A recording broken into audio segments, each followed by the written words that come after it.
Olá pessoal, tudo bem? Vamos dar continuidade à nossa disciplina de ciências e com o conteúdo estudo das populações.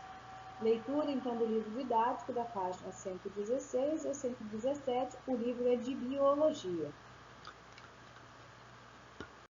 Então nós vamos estudar como que interage essa população, lembrando que existem interações entre os fatores bióticos, abióticos, lembrando também que essas populações elas nunca são estáticas, elas sempre estão em dinamismo, em movimentação, então elas nunca são estáticas paradas, Então as populações sempre são dinâmicas, entrada e saída então de indivíduos, sobre diversas influências, vários fatores, como eu falei anteriormente, podendo ser abiótico ou não, por falta de alimentos ou por excesso, ou recursos naturais em abundância ou não, ou até mesmo falando do ser humano em questão de economia, trabalho. Mas aqui hoje nós vamos falar mais em interação ecológica, tá?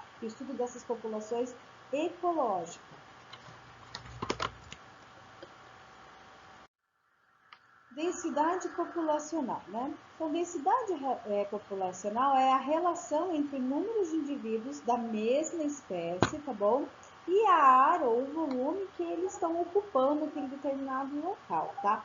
Então, ali faço densidade populacional é igual o número de indivíduo dividido pela sua área. Ali sim eu tenho a densidade populacional daquela espécie naquele local.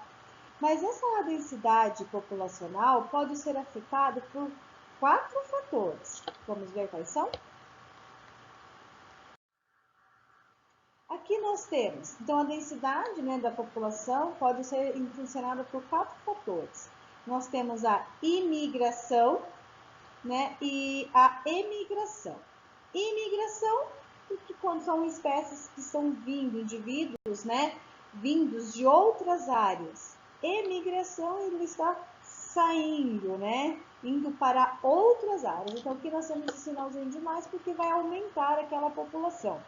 O sinalzinho de menos, então, porque vai diminuir aquela população. Nós também temos a natalidade, então a taxa de natalidade, então o aumento, o crescimento daquela população, então é o sinalzinho de mais, porque vai aumentar também aquela população. E eu tenho também a taxa de mortalidade, que é o sinalzinho de menos. Então, imigração, então existe populações vindo para aquela região. Emigração, aqueles indivíduos estão saindo daquela área, então é o sinalzinho de menos. Natalidade é o aumento da taxa de nascimento daquela população. E mortalidade, então, é o sinalzinho de menos, porque está diminuindo aquela população. Aqui, então, é um modelo de crescimento populacional, Então, aqui nós temos o número de indivíduo pelo tempo. Então, em cima disso, então, nós vamos ter a curva potencial biótico, representada, então, no crescimento dessa população, de uma certa população. Então, o número de indivíduo, o tempo, esse aqui é os recursos potencial bióticos. Aqui nós temos um crescimento real da população e a resistência do meio que provém, então, desses recursos bióticos aqui. Essa aqui é uma linha, que chamamos de tamanho populacional máxima, suportada, então, pelo ambiente. Então, os recursos ainda estão disponíveis para aquela população. Então, nós verificamos que há um crescimento dessa população, a princípio é um crescimento lento, depois ele tem um crescimento rápido, E quando ele chega nesse crescimento rápido, então, por algum motivo, porque ele explora o máximo daqueles recursos, então, por algum motivo, faz com que essa linha entre em equilíbrio dinâmico, que é onde ele não cresce mais, ele se mantém, ele oscila um pouco, mas logo volta, Então, isso aqui nós chamamos de linha dinâmica, equilíbrio dinâmico. Isso aqui é onde representa que essa população já está usando esses recursos esse recurso no suporte máximo que o ambiente proporciona para aquela população. Entre as interações ecológicas, né, que controla então o número de indivíduos de uma certa população, está a predação. Aqui é um exemplo, então, né, que são animais de espécies diferentes, então ali ocorre uma predação. Claro que diminuindo o recurso do alimento dessa presa, vamos dizer assim, também vai diminuir consequentemente no futuro o predador, né? E assim vai dar tempo também da presa se reproduzir e aumentar novamente a sua população. Então, a presa e o predador, eles estão ligados como se fosse um ciclo, né, constante. Então, aumenta-se um, diminui o outro, daí ele vai fazendo esse ciclo. Então, quando aumenta a presa, né, o predador vai lá, tem mais alimento, então ele vai aumentar também mais a sua descendência. Com isso, vai diminuir o recurso, né? Então, a presa vai diminuir e também, consequentemente, vai diminuir o predador.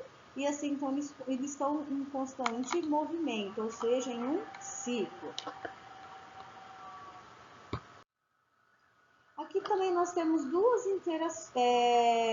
interações, né? Que também controla a população. E nós temos ali a competição, que ela pode ser uma relação ecológica intraespecífica ou interespecífica. Intraespecífica são indivíduos, né, da mesma população, né? Então eles estão ali na mesma população. E interespecífica, então são populações diferentes, indivíduos de populações diferentes que estão ali lutando por algum tipo de algum recurso, né? Pode ser em relação ao alimento, em relação ao habitat, né? Em relação de quem vai comandar ali aquele local. Então, nós temos dois tipos de interação que está ligada à competição, que é a relação ecológica intraespecífica, então são indivíduos, né, da mesma população, e interespecífica, então são indivíduos de populações diferentes, que por algum motivo estão competindo, né? Geralmente é por alimento, por habitat. Então, a densidade populacional está relacionada ao número de indivíduos, né, de indivíduos de uma mesma espécie em um determinado local, tá? Quando eu falar em área, estou falando local terrestre. E quando falarmos, então, em volume, então nós estamos falando de espécies aquáticas, tá? E também existem alguns fatores que vão influenciar no crescimento de modo ilimitado dos ecossistemas, né? E alguns deles são taxa de natalidade, mortalidade, imigração e emigração. E também nós temos os fatores, né, o crescimento relacionado também aos fatores bióticos, né, o potencial biótico ali que também está envolvido no clima, alimentos, enfim, vários outros recursos relacionados ao fator biótico, tá? Então, galera, por hoje é só. Até a próxima aula. Tchau, tchau.